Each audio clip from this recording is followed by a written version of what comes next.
Captain Jack Miller walked through the corridors of the medical vessel Mercy's Hand, his boots making soft sounds on the white floor. The ship was huge, like a floating city in space. White walls surrounded him, and the smell of cleaning chemicals filled the air. Every surface was spotless, just how a hospital should be. Jack reached the bridge and looked out the large window. Stars twinkled in the darkness of space. Their ship floated peacefully between two groups of angry warships. The humans on one side and the blue-skinned Altarians on the other. These two races had been fighting over border planets for 6 months now, but the Mercy's Hand was different. It belonged to no military. The giant red cross painted on its white hull told everyone this was a hospital ship. Both sides had agreed to respect it. After all, even in war, someone had to help the wounded. Captain Miller called Mike Torres from his communication station. Mike was young, just 25, with dark hair and bright eyes. "We have a message from the Altarian destroyer." "Put it on screen," Jack ordered. The main display flickered to life. An alien face appeared, blue scales covering skin, 4 eyes instead of 2, and a mouth full of sharp teeth. This was Commander Thrix of the Altarian Navy. Captain Miller, Thrix spoke in his strange musical voice. "We have wounded soldiers. Permission to approach?" "Permission granted, Commander."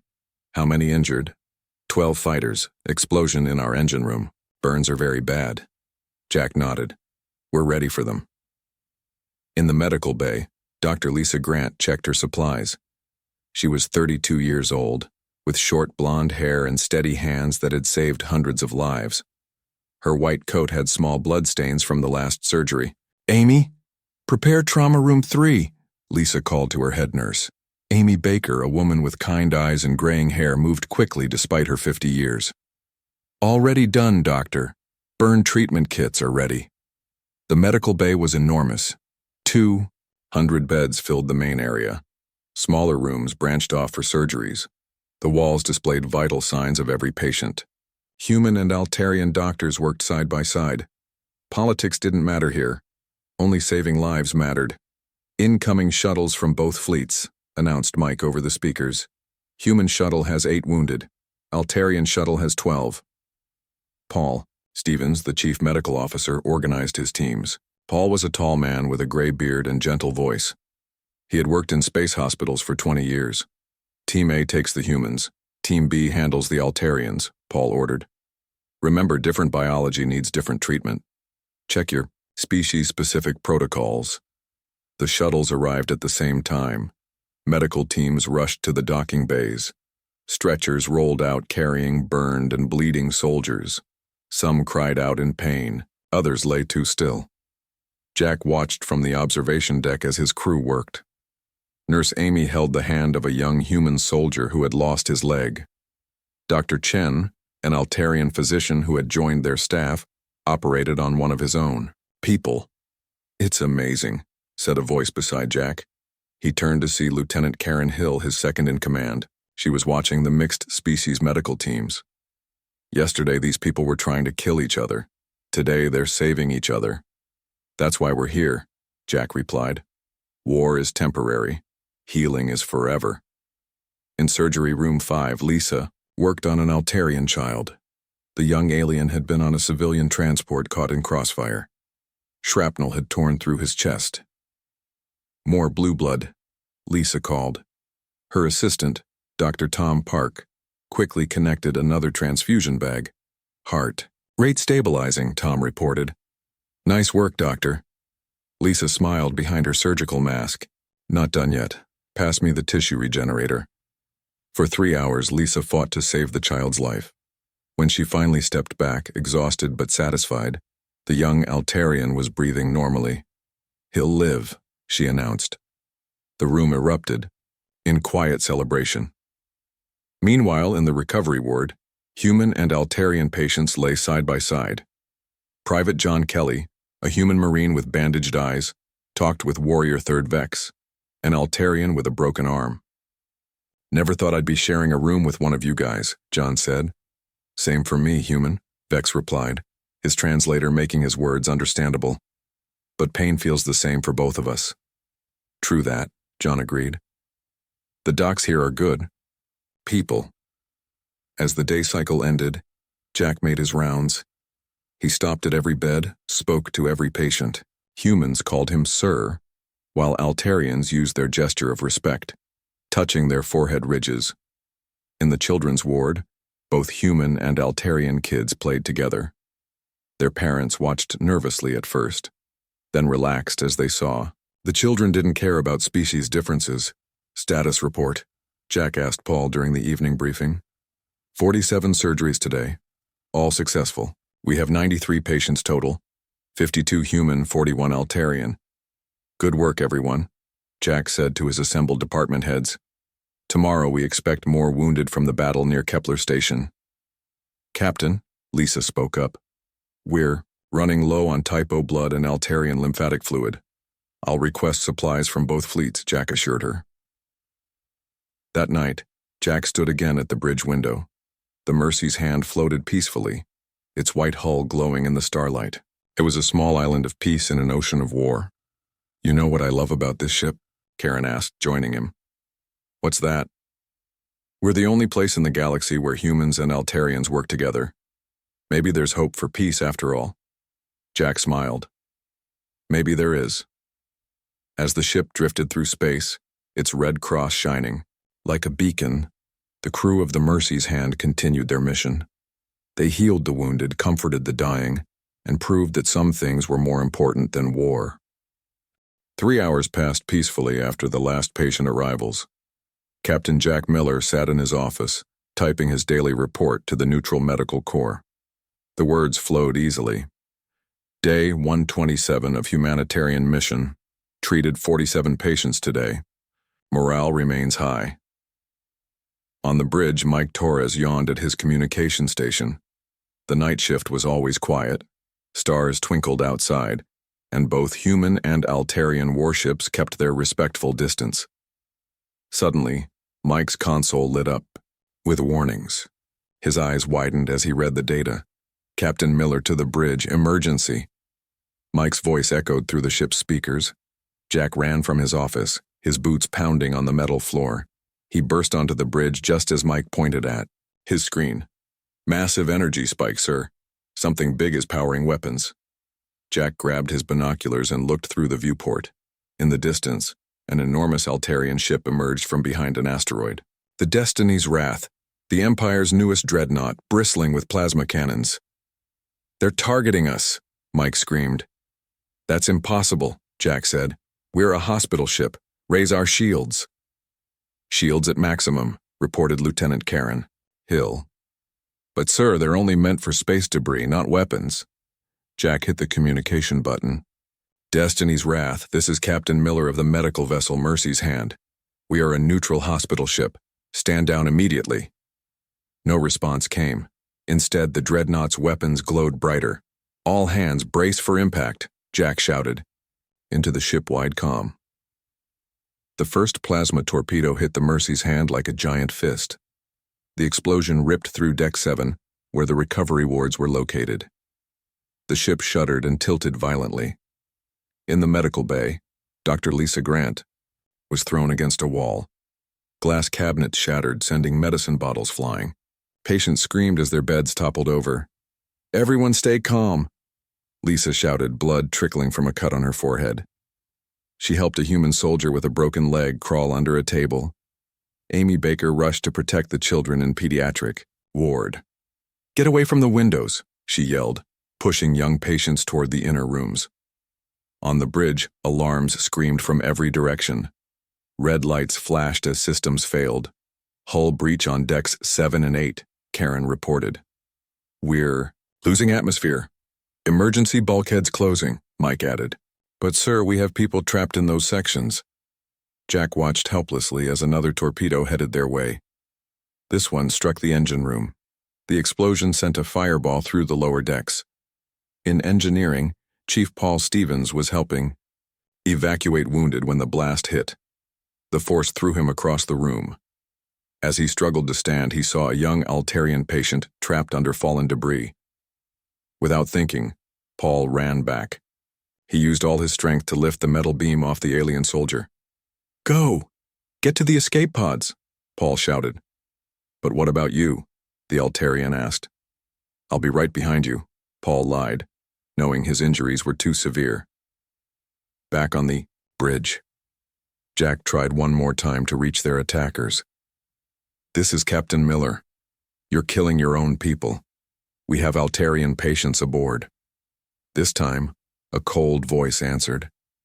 It was Admiral Krex, Supreme Commander of the Altarian fleet. The Emperor has spoken. All human vessels are enemies. Your claims of neutrality are rejected. We have children here, Jack pleaded. Altarian children, your own species. Acceptable losses, Krex replied. The communication cut off. The third torpedo targeted the pediatric ward directly. Amy Baker saw it coming through the window, a bright streak of death heading straight for them. No, she screamed, throwing herself over a group of children. The explosion was devastating. The entire pediatric section vanished in a ball of fire. 43. Children died instantly, both human and Altarian. Amy Baker's body was never found. In the main medical bay, Lisa Grant worked frantically to save whoever she could. The ship was dying around them. Lights flickered. Gravity generators failed, sending people floating. Dr. Grant, called Tom. Park. The intensive care unit is gone. All our critical patients. Lisa closed her eyes for a moment, fighting back tears. So many lives lost. So many they couldn't save. Focus on who we can help, she ordered. Get everyone to the escape pods. But the Altarians weren't finished. The fourth torpedo headed straight for the bridge. Impact in 10 seconds, Mike shouted. Jack looked at his crew, good people who had dedicated their lives to healing. It's been an honor serving with you all. The torpedo hit. The bridge exploded in a shower of glass and metal. Jack's last sight was of the stars through the shattered viewport. Throughout the ship, heroes emerged in those final moments. Nurses carried patients on their backs. Doctors operated even as the walls collapsed around them. Human crew members saved Altarian patients. Altarian medical staff protected human children. In Cargo Bay 3, a group of survivors made it to the escape pods. Among them was Lisa Grant, her white coat now red with blood. Launch the pods, she ordered. Save who we can. The final torpedo struck the reactor core. The Mercy's hand began to break apart. In those last seconds, Paul Stevens was seen shielding an injured Altarian child with his own body. He smiled at the frightened alien and whispered, "Don't be scared. I've got you." The explosion lit up space like a new sun. The hospital ship Mercy's Hand died in that terrible flash, taking 847 souls with it. Doctors, nurses, patients, crew, all gone in an instant. The escape pods drifted away from the wreckage, carrying only 38 survivors. They watched in horror as their ship, their home, their symbol of hope, became nothing but floating debris. Lisa Grant sat in her pod surrounded by crying survivors. She activated the emergency beacon with shaking hands. Mayday, Mayday. This is Dr. Lisa Grant, survivor of the hospital ship Mercy's Hand. We have been deliberately attacked. Repeat, a marked hospital ship has been destroyed. Please, someone, help us. The message went out across the galaxy, and humanity heard it. In the cold darkness of space, among the wreckage of the Mercy's Hand, floated the torn red cross symbol, a sign of mercy transformed into evidence of an unforgivable crime. The emergency beacon from the Mercy's Hand reached Earth in 12 hours. By then, the escape pods had been rescued by a human patrol ship. The 38 survivors told their story to a galaxy that couldn't believe what it was hearing. Admiral Kate Johnson stood in the Terran Defense Command Center on Luna Base. The massive room buzzed with activity. Officers rushed between stations. Screens displayed data from across human space. But Kate's eyes stayed fixed on the main display. Video played again. Security cameras from the Mercy's Hand had transmitted their final recordings before the ship died. Kate watched doctors running to save patients. She saw nurses shielding children with their bodies. She witnessed the Red Cross symbol burning as plasma tore through the hull. Play it again, she ordered, her voice flat and cold. General Sam Cooper stepped beside her. Admiral, we've watched it 15 times. The evidence is clear. Kate finally turned from the screen. Her face looked carved from stone. How many dead? 847, Sam replied, including 217 children. 43 of those children were Altarian. They killed their own young. The war room fell silent. Every officer understood what this meant. The rules of war existed for a reason. Some lines should never be crossed. Status of our fleets? Kate asked. 3rd Fleet is at Vega Station. 5th and 7th are patrolling the border. We can have 12 battle groups ready within 48 hours. Kate nodded slowly. And the survivors? Receiving medical care on the rescue ship. Dr. Lisa Grant is among them. She's asking to address the Security Council. Make it happen, Kate ordered. The galaxy needs to hear from someone who was there. 6 hours later, the United Nations Security Council convened an emergency session.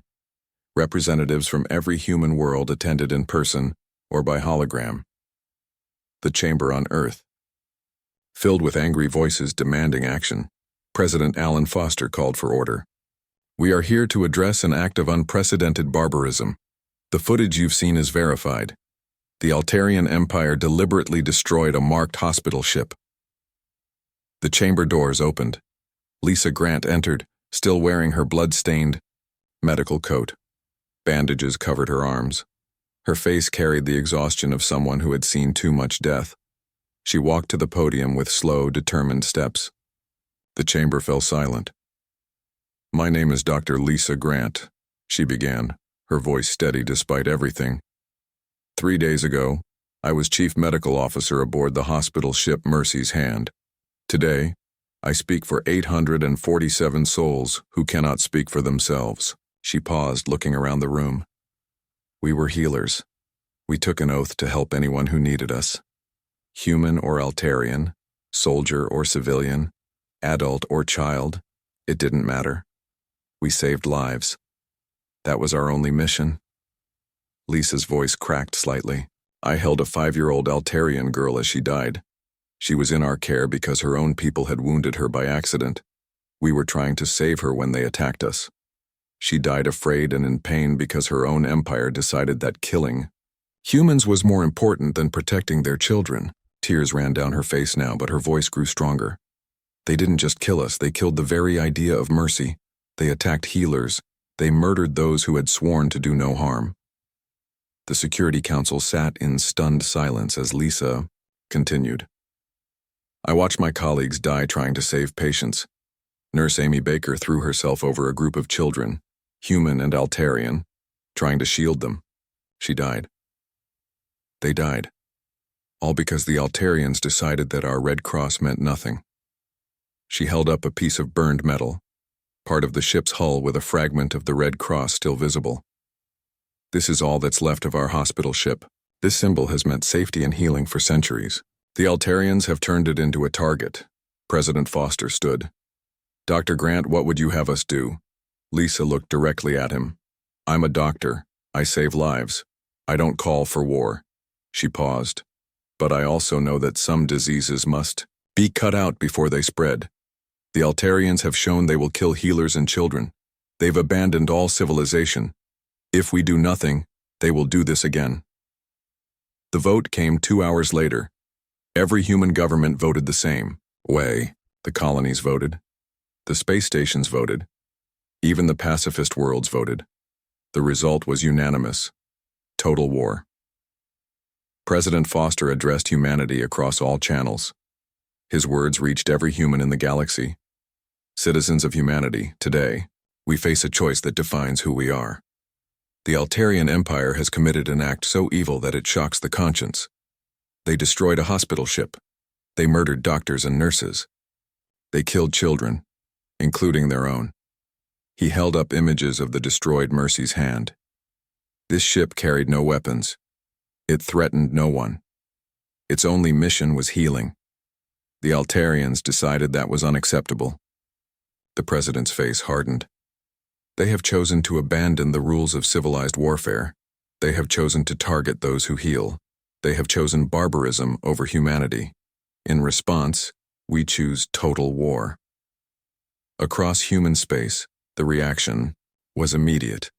Shipyards that built merchant vessels switched to warship production. Medical researchers who had worked on healing technologies began developing new weapons. Every resource of human civilization turned toward a single purpose. On Mars, workers painted names on new warships, each one named after someone who died on the Mercy's hand. The first super dreadnought to launch bore the name Amy Baker, in honor of the nurse who died protecting children. Dr. Lisa Grant stood on the observation deck of Luna Base watching the fleet prepare. Admiral Kate Johnson joined her. "I'm sorry," Kate said. "I know this isn't what you wanted." Lisa stared at the stars. "I wanted to save lives. They took that choice away from us." She turned to the Admiral. "Make them pay. But don't become them. When this is over, we need to still be human." Kate nodded. "They'll learn what happens when humanity unites in rage, but we won't forget who we are." The message had been heard across the galaxy. The Altarians had awakened something terrible, not just human anger, but human unity. Every faction, every world, every human being now shared one purpose. They had hit a hospital ship. Now they would learn why that was the worst mistake in galactic history. 6 months after the Mercy's hand died, Admiral Krex stood on the bridge of his flagship, reading reports that made his blue scales turn pale. The humans hadn't just gone to war, they had transformed their entire civilization into a weapon. "Sir, another world has fallen," reported his tactical officer. "Altair 7 surrendered after 12 hours. Krex couldn't understand it. The humans weren't using normal weapons. Their fleet consisted of converted hospital ships, research vessels, and medical transports. But somehow, these peaceful ships had become more terrifying than any warship, and the human battlecruiser Lisa Grant, Captain Tim Wright watched his crew work. The ship had once been a medical research vessel. Now it carried humanity's most devastating creation, the Healer's Revenge. "Target locked on the defense station," reported his weapons officer. "Fire," Tim ordered calmly. A cloud of silver dust launched from the ship. The nanobots had been designed to repair human tissue at the cellular level. Now, reprogrammed, they did the opposite. The Altarian station's hull began dissolving like sugar in rain. The Altarians aboard had minutes to evacuate before their station crumbled to nothing. The humans always gave them time to escape. They weren't interested in massacres. They wanted submission. On Altair Prime, the Empire's capital world, Emperor Varix met with his generals in an underground bunker. Fear filled the room. "How did this happen?" the Emperor demanded. "They were healers, scientists. How are they defeating our greatest warriors?" General Thax brought up a hologram. "Sir, they're using their medical knowledge against us. Every human doctor knows our anatomy because they've been healing us for years. They know exactly how to hurt us." The hologram showed human fleets moving through Altarian space like a plague. Former hospital ships deployed targeted viruses that paralyzed. Altarian military equipment but left civilians unharmed. Agricultural vessels released genetically modified seeds that grew into plants only humans could digest. "They're not destroying us," Thax continued. "They're making us dependent on them. Our weapons won't work. Our food won't grow. Our medicine won't heal. Everything breaks down except what they provide." On the agricultural world of Altair 7, Commander Vex watched human ships spray something over his planet's crop fields. Within hours, every Altarian food plant withered and died, but tiny green shoots appeared, earth wheat growing in alien soil. A message came from the human fleet. "Surrender and we'll feed you. Resist and you'll starve. The choice is yours." Vex had no choice. His people needed food. He ordered his forces to stand down. The pattern repeated across the Empire. Human medical ships arrived at Altarian colonies carrying an engineered virus called Peacekeeper. It was harmless to civilians, but deadly to anyone who picked up a weapon. Soldiers who tried to fight collapsed within seconds, their nervous systems temporarily paralyzed. On the fortress world of Altair 12, Colonel Kriz ordered his troops to fire on approaching human vessels. Every soldier who pulled a trigger fell unconscious. They woke up hours later in human medical tents being treated by human doctors. Why heal us? Kryze asked the human doctor treating him. Because we're still doctors, she replied. We'll stop you from fighting, but we won't let you die. That's the difference between us and you. The human fleet moved with surgical precision. They targeted military installations but protected civilian areas. They disabled warships but rescued the crews. They showed mercy to those who surrendered and overwhelming force to those who resisted. Captain Tim Wright led the assault on the shipyards of Altair 9. These facilities had built the warship that destroyed the Mercy's hand. Now they would face justice. Deploy the cure, Tim ordered. The cure was humanity's masterpiece of biological warfare. It turned Altarian scales into calcium dust, painful but not fatal. Within minutes, every Altarian in the shipyard was shedding their scales like old skin. They couldn't fight. They could barely move, but they would survive and heal in about a month. The shipyard's defenders surrendered immediately. Human medical teams moved in to provide pain relief and begin treatment. The message was clear. Resistance brought suffering. Surrender brought healing. On the bridge of his dreadnought, Admiral Krex watched his empire crumble. World after world fell to the human advance. His mighty fleet was useless against enemies, who attacked with viruses instead of plasma, who conquered with food instead of fire. Sir, we've lost contact with sectors 4 through 9, reported his communications officer. The humans have taken 30 worlds in the last week. Krex slammed, his fist on his command chair. How do we fight an enemy that turns our own biology against us? The answer came from an unexpected source. Dr. Chen, one of the Altarian physicians who had worked on the Mercy's hand, appeared on the communication screen. He had somehow survived and was now working with the humans. Admiral Krex, Chen said sadly. You cannot win because you're fighting the wrong war. The humans aren't trying to destroy us, they're trying to save us from ourselves. Traitor, Krex shouted. No, Chen replied. I'm a healer, just like they are. They showed us mercy for years. We repaid it with murder. Now they're showing us what happens when mercy ends and justice begins. The human advance continued relentlessly. They captured the industrial world of Altair 15 by releasing nanobots that converted weapon factories into medical supply plants. They took the mining colonies by making Altarian equipment recognize human DNA as the only valid operators. Each victory was precisely calculated. Each conquered world was immediately provided with food, medicine, and protection. The humans weren't building an empire. They were performing surgery on a diseased civilization. Admiral Kate Johnson coordinated the campaign from her flagship, Amy Baker. She watched the tactical displays showing world after world turning from Altarian blue to neutral white. Status report, she ordered. 70% of Altarian space under our control, reported her aide. No civilian casualties. Military casualties limited to temporary paralysis and non-lethal biological agents. Kate nodded. Continue the advance. Remember our rules. Protect civilians, disable military assets, provide immediate humanitarian aid. Yes, Admiral. The medical ships are already moving into the conquered sectors. Kate allowed herself a grim smile. The Altarians were learning what humanity had always known. Healers make the most terrible warriors because they know exactly how to take apart what they once put together. The wrath of the healers was unlike any military campaign in galactic history. It was precise, measured, and utterly unstoppable. The Altarian Empire wasn't being conquered. It was being cured of its own cruelty. 1 year after the Mercy's hand burned, Emperor Varix knelt in the ruins of his crystal palace. The great towers of Altair Prime lay broken. Human medical ships floated in the sky above, their white hulls marked with red crosses. The same symbol his forces had destroyed. Admiral Kate Johnson's image appeared on the giant screen before him. Her face showed no joy in victory, only grim determination. Emperor Varix, the Altarian Empire is dissolved. Your military forces are disbanded. Your colonies are under human control.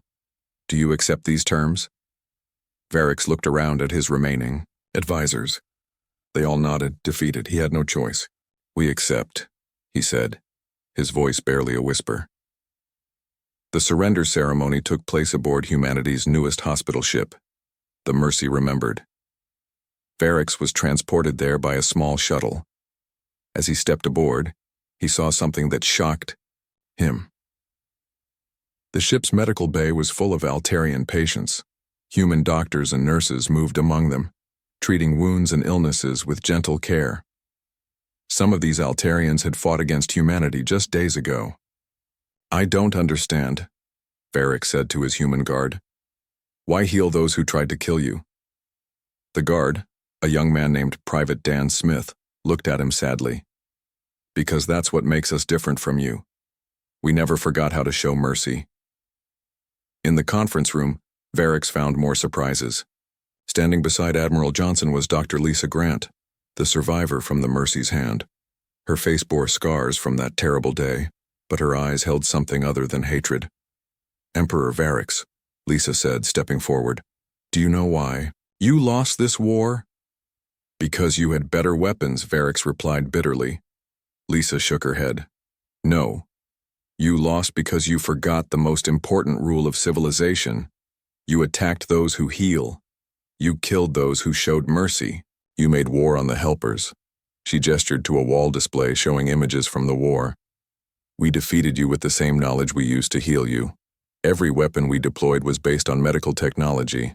Every victory came from understanding we gained while saving your people's lives." Admiral Johnson activated a hologram showing the new galactic map. "The Altarian Empire no longer exists. In its place, we are establishing the Mercy Protocol." "What is this protocol?" Varix asked. "A new way of living," Kate explained. "Human medical teams will remain on every former Altarian world. We'll teach your doctors our techniques. We'll treat your sick and wounded. Your children will attend schools where they learn about medical neutrality and the sanctity of healers." Dr. Tom Park, another survivor, entered the room with a group of young Altarians.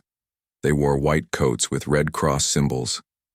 "These are your people's first students in our medical program," Tom announced. "They've volunteered to learn human medicine and ethics." One young Altarian stepped forward. "My name is Vec. My sister died on the Mercy's hand. She was a patient there. Your doctors died trying to save her." His voice broke. "I want to learn to be like them." Varix stared at the young volunteers. His own people, choosing to follow the path of their conquerors. But were they really conquered, or were they being saved? The treaty signing took place in the main medical bay. As Varix signed the documents, he asked Admiral Johnson, "Why show mercy now? After what we did?" Johnson's expression softened slightly. "Because someone has to break the cycle. Your people chose cruelty. We choose to be better. That's how we honor those who died on the Mercy's hand." Lisa Grant added, "We're not just healing your bodies, we're healing your civilization. It will take generations, but we believe your people can learn to value life over death, healing over hurting." Over the following months, the Mercy Protocol transformed former Altarian space. Human medical stations opened on every world. Altarian children attended schools where humans taught alongside their own teachers. The curriculum included not just science and history, but ethics and compassion. In the ruins of the shipyard where the warship that destroyed the Mercy's hand was built, humans constructed a new facility. This one would build hospital ships, jointly crewed by humans and Altarians. Varix, now living in modest quarters on Altair Prime, watched these changes with wonder. He saw Altarian doctors working beside human colleagues. He watched Altarian children playing with human children, in parks where soldiers once marched. One day he visited a memorial that humans had built in the capital. It listed every person who died on the Mercy's hand, human and Altarian alike. Fresh flowers lay at its base, placed there by people of both species. Dr. Lisa Grant found him there. "Do you understand now?" she asked gently. "I think I'm beginning to," Varix replied. "You didn't conquer us, you're trying to save us from ourselves." Lisa nodded. "Every species makes choices. You chose to attack healers. We chose to remain healers even in war. Now we're giving your people a chance to choose again." 5 years passed. The galaxy watched in amazement as the Mercy Protocol succeeded. former Altarian worlds flourished under joint administration. The first class of Altarian doctors graduated from human medical schools. They took an oath that their ancestors had never known, to do no harm, to heal without prejudice, to protect the sanctity of medicine. The first jointly built hospital ship launched from the rebuilt shipyards. Its crew was half human, half Altarian. Its name was Hope Renewed. Former Emperor Varix attended the ceremony, now serving as a cultural advisor to the Reconciliation Committee. "This ship represents our future," announced Captain Ellen Ross, the vessel's human commander, standing beside her Altarian executive officer. "Together, we'll bring healing to the galaxy." The Mercy's Hand Memorial Station was completed that same year. Built at the exact coordinates where the hospital ship died, it served as both a monument and a teaching hospital. Medical students of all species came to learn not just medicine, but the principles that made medicine sacred. The inscription at the station's entrance read in multiple languages. "To those who died healing, your sacrifice taught the galaxy that mercy is stronger than hate. To those who would harm healers, the galaxy will never forget and never forgive." Inside the station, in the Chapel of Remembrance, the names of all 847 victims glowed on crystal walls. Visitors often found Dr. Paul Stevens' name and left flowers. His final act, shielding an Altarian child with his own body, had become a symbol of what humanity stood for. As the galaxy moved forward, the story of the Mercy's Hand became legend. Children learned about the hospital ship that died and the civilization that chose to heal rather than revenge. They learned that humanity had faced its darkest moment and chosen to become better, not bitter. The Altarians survived not through their own strength but through human mercy. They thrived not as subjects but as students learning to be better. They found redemption not through punishment, but through understanding the value of compassion. In the end, humanity's greatest victory wasn't military. It was moral. They had turned an enemy into an ally, hatred into healing, and war into wisdom. They proved that the strongest response to cruelty isn't more cruelty, it's unflinching, relentless mercy. The galaxy had learned its lesson. Never attack those who heal. For when healers go to war, they don't just defeat you, they transform you whether you want it or not.